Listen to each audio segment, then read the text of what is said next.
স্ত্রী কী জিনিস জানেন? যাকে আপনি সকালবেলায় উঠে বলবেন, আমাকে একটু চা বানিয়ে দাও না প্লিজ। তারপর একটু পরেই বলবেন, বিছানাটা প্লিজ একটু গুছিয়ে দাও না। তারপর আবার একটু পরে বলবেন, আমাকে একটু নাস্তাটা তাড়াতাড়ি দাও না প্লিজ, বাথরুমের সাবানটা দাও না।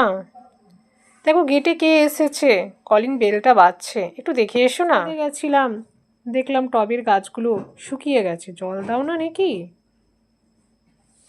এসো না বাথরুমে। আজকাল দেখছি প্রতিদিন রান্না করতে তোমার দেরি হয়ে যাচ্ছে, কি করো বাড়ি বসে? সকাল থেকে রাত পর্যন্ত নিজের ইচ্ছায় নাচাতে থাকে, আর রাতে এসে বলবেন, তুমি এতই বা কী করেছো যে ক্লান্ত হয়ে পড়ে? তো তখনই পারেন যখন স্ত্রী অসুস্থ হয়ে পড়ে, যখন জায়গার জিনিস খুঁজে পান না।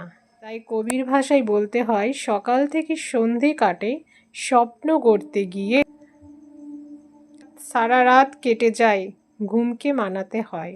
যে ঘরে নারীর কোনো মূল্য নেই, ঘরটাকে ঠিক বানাতেই লেগে যায় সারা জীবন।